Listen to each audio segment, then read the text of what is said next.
This is Voice of the Dreamer, where broken dreams come back to life, where belief is louder than doubt, and where your next breakthrough starts now. If you're tired of waiting, tired of shrinking, and ready to rise, you're in the right place. Let's go. Hello, and welcome. Let me ask you a question right at the very start. Have you ever felt like you're stuck? Like there's an invisible barrier between you and the success, the wealth, the health, or the relationships you truly desire? You can see it, you can almost taste it, but no matter how hard you work, no matter how many books you read or seminars you attend, you seem to snap back to your old results, your old habits, your old reality. If that sounds familiar, I want you to take a deep breath, because what I'm about to share with you today is the key to shattering that barrier forever. It's not about working harder. It's about working smarter on the most powerful piece of technology in the entire universe. The 3 pounds of matter between your ears, your brain. We're going to talk about the science and the methodology of rewiring your brain for phenomenal, lasting success. This isn't motivation based on hype. This is transformation based on neuroscience. For decades, we were led to believe that the brain we were born with was the brain we were stuck with. The idea was that after a certain age, its structure was fixed, its pathways were set in stone, and our potential was largely predetermined.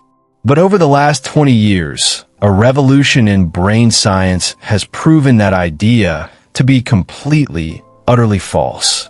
The single most important discovery is a concept called neuroplasticity. Neuro, for neuron, the nerve cells in your brain, and plastic, meaning changeable, malleable. Neuroplasticity is the scientific, unequivocal fact that your brain is constantly changing, adapting, and reorganizing itself based on your thoughts, your feelings, your focus, and your actions. Think about that for a moment. You are not a victim of your brain's current wiring. You are the chief architect with the power to renovate, remodel, and upgrade its entire structure. So if we have this incredible power, why do so many people feel so powerless? The answer lies in understanding the division of labor within your mind. You have your conscious mind, the part you're using right now, to listen to me, to think, to analyze. This conscious mind is your goal setter, your dreamer. It's where you say, I want to earn $1 million, or I want to find my soulmate, or I want to start that business. But here's the kicker. Cognitive neuroscientists have shown us that your conscious mind only governs about 5% of your day-to-day cognitive function, behaviors, and choices. The other 95%, that's run by your subconscious mind. Your subconscious is the powerhouse. It's the domain of your habits, your deep-seated beliefs, your emotional reactions, your automatic behaviors. It's the operating system that runs the entire program of your life in the background. Imagine your subconscious mind is like the fertile soil of a garden, and your conscious thoughts and beliefs are the seeds you plant. The subconscious doesn't judge. It doesn't care if a seed is for a beautiful flower or a poisonous weed. Its only job is to grow whatever is planted within it. Now consider this. Many of the most powerful seeds in your subconscious garden were planted when you were a child, from ages 0 to 7. During that time, your brain was in a delta and theta brainwave state, which is essentially a state of hypnosis. You were absorbing everything from your environment, from your parents, teachers, and society, without a filter. You heard things like, money is the root of all evil. You have to work incredibly hard just to get by. Don't get your hopes up, or people like us don't get rich.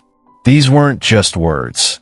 They were programming instructions that created neural networks or interconnected webs of brain cells that formed your fundamental beliefs about yourself and the world. These beliefs became your brain's normal. They created your financial thermostat, your relationship blueprint, and your self-worth ceiling.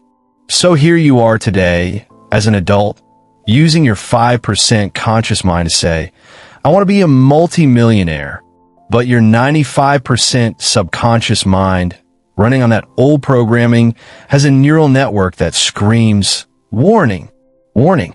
Being wealthy is dangerous / bad / not for you. What do you think wins that battle? The 95% wins every single time. This creates an internal conflict, a state of cognitive dissonance that results in self-sabotage. You procrastinate. You make poor financial decisions. You miss opportunities that are right in front of you. It's not because you're lazy or unintelligent. It's because your brain is doing exactly what it was programmed to do. Keep you safe within the familiar confines of your old beliefs. It's a survival mechanism. The problem is that survival mechanism is wired for your past, not for the future you consciously desire. The very definition of insanity is doing the same thing over and over and expecting a different result. But the hidden insanity is thinking the same thoughts, feeling the same emotions, and running the same subconscious programs over and over and expecting a different life. To change your results, you must first change the inner wiring that produces those results. The outer world of your success is nothing more than a printout of the inner world of your brain. It's time to stop just trying to edit the printout and instead start recoding the software itself. The first step is acknowledging this dynamic, understanding that there's a battle happening between your conscious desires and your subconscious programming. Once you see it, you can begin to change it. You're not your programming. You're the programmer. Now that you understand the fundamental principle, that your subconscious programming is running 95% of your life, and that your brain's neuroplasticity allows you to change that programming, we move from the what and the why to the how. This is where the real work and the real magic begins. Knowledge is not power, it's potential power. Applied knowledge is where your transformation happens. I call the process of applying this knowledge exercise. You've all heard of exercise, which is for strengthening your physical muscles. Exercise is for strengthening your neural muscles. It's the deliberate, conscious practice of retraining your brain to create new neural pathways that are aligned with the success you want to achieve. This isn't wishful thinking. It's a structured, scientific training regimen for your mind. Let's break down some of the most powerful exercises you can start using today. The very first exercise is developing unwavering awareness. You cannot change a belief or a habit that you're not aware of. Most people operate on autopilot, completely oblivious to the negative, limiting internal chatter that's dictating their feelings and actions. Your job is to become a detective of your own mind. I want you to start paying attention to your automatic thought patterns, especially when you feel stressed, anxious, or fearful about your goals. When you think about making more money, what is the immediate gut-level thought that pops up? Is it, it's too hard, I'm not smart enough, or I'll probably fail? When you think about approaching a new client, does the voice in your head say, they're going to reject me? That is the sound of your old programming. The moment you catch it, you've taken the first step to disempowering it. Don't judge it, don't fight it, just notice it. You can even say to yourself, interesting. That's the old not good enough program running. By simply observing it as a program, you separate your identity from it. You are the observer, not the thought. This act of mindful observation begins to weaken the neural connections that give that thought its automatic power over you. The second, and perhaps most well-known exercise, is visualization, but I want to teach you how to do it in a way that the brain understands. Simply creating a mental picture isn't enough. You have to engage your emotions. Your subconscious mind speaks the language of feelings. When you close your eyes, I want you to imagine, in vivid detail, that you have already achieved your goal. What does it look like? What do you hear? What do you smell? Most importantly, how does it feel? Feel the feeling of pride, of accomplishment, of security, of joy, of freedom. Let that emotion wash over your entire body. When you combine a clear intention, the picture of your goal, with an elevated emotion, the feeling of having it, you are giving your brain a brand new blueprint. You are literally generating the neurochemical signature of your future reality in the present moment. From a neurological perspective, the brain does not know the difference between a real, lived experience and a vividly imagined one that is emotionally charged. By doing this repeatedly, you are building and strengthening a new neural network for success. You are installing the software of your future self before the hardware of your life has caught up. This also primes a part of your brain called the reticular activating system, or RAS. The RAS is your brain's filter. When you focus intensely on a goal, you are programming your RAS to start noticing people, opportunities, and resources that will help you achieve it. Things that were there all along, but were previously invisible to you because your brain wasn't wired to see them. The third critical exercise is the strategic use of affirmations, or what I like to call declarations of intent. Many people try affirmations and say they don't work. That's because they are often just repeating empty words. Saying, "I am wealthy," when you're broke and feeling broke creates conflict in the brain.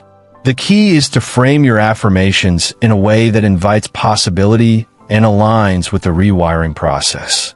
Instead of "I am wealthy," you might start with, "I am in the process of building new neural pathways for wealth and abundance," or "I am activating my brain's genius to notice and act on wealth-creating opportunities every day." Feel the difference? These statements are true right now.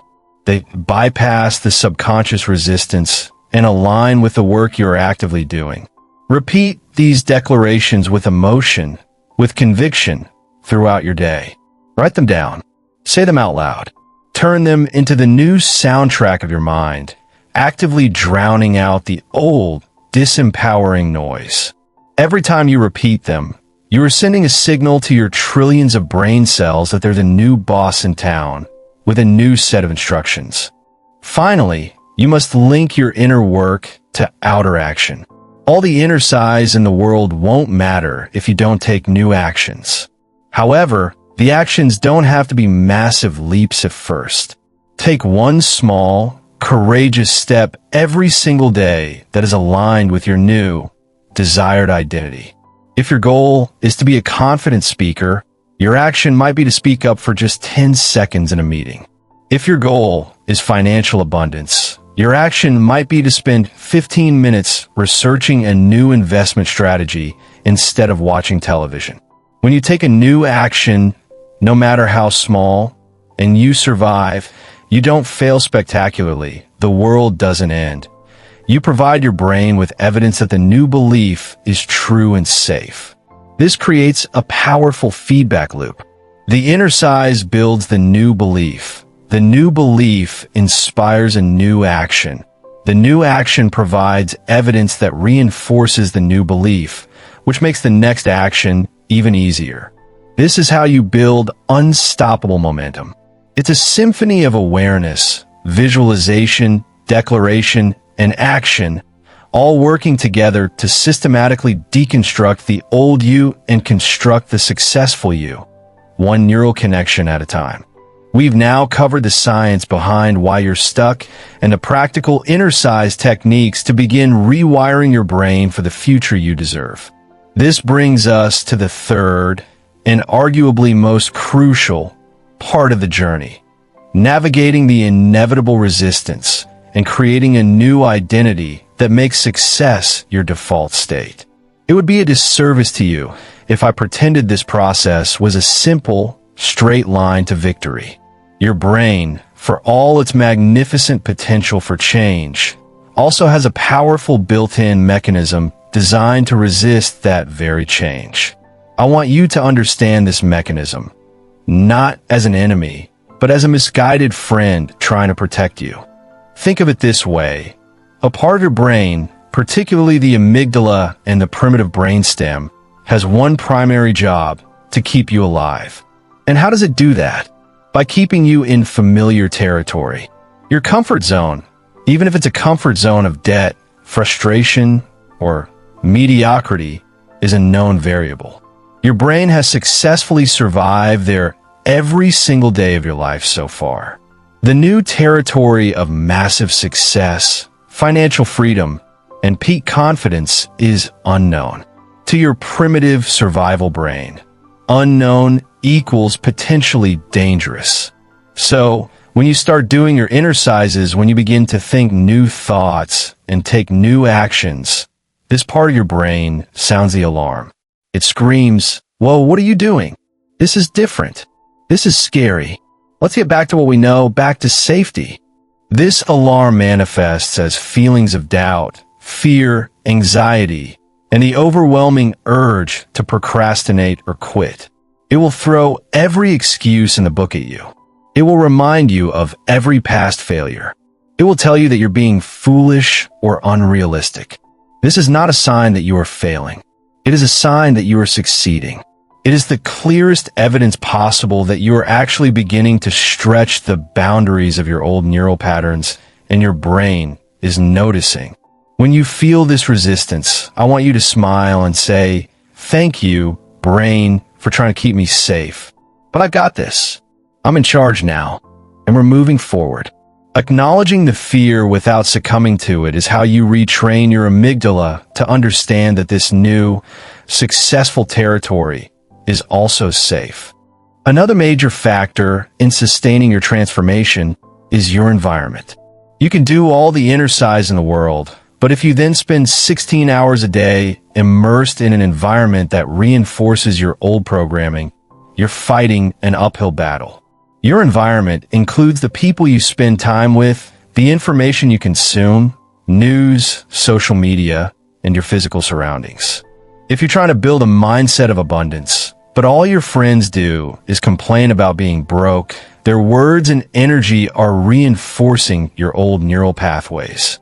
If you're trying to cultivate a positive, solution-oriented mindset, but you start and end your day by consuming fear-based news, you are literally bathing your brain in the neurochemicals of stress and negativity.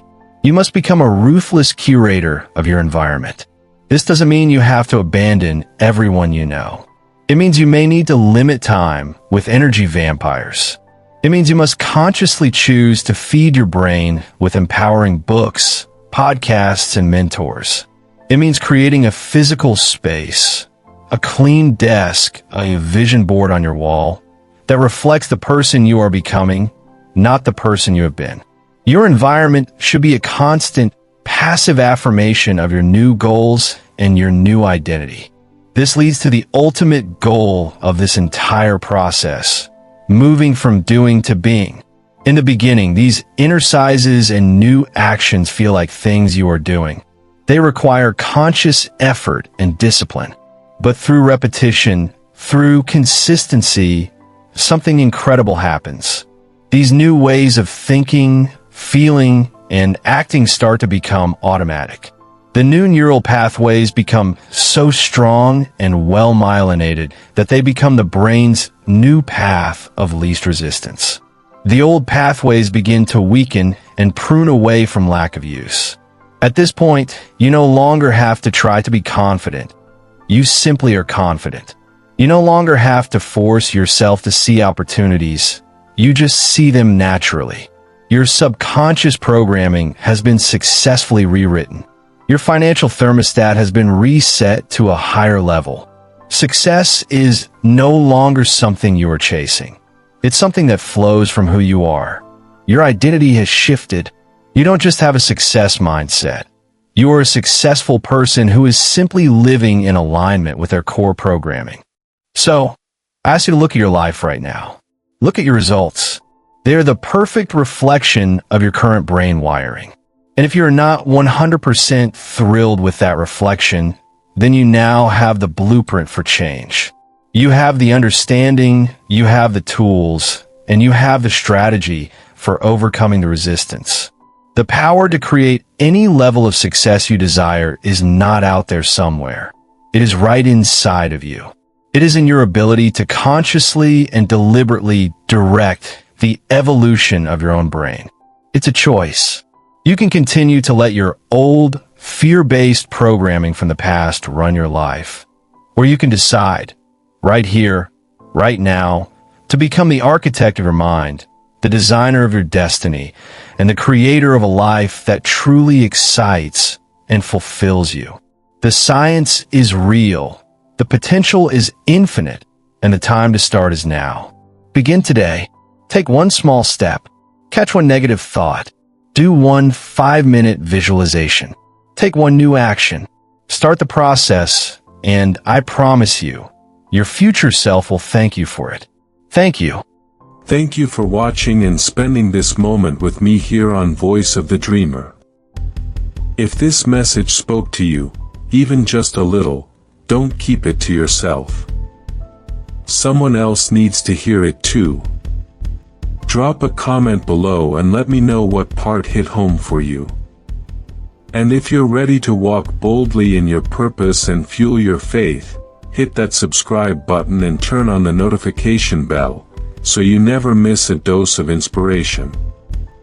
This is more than a channel. This is a movement for those who still believe. And I believe in you.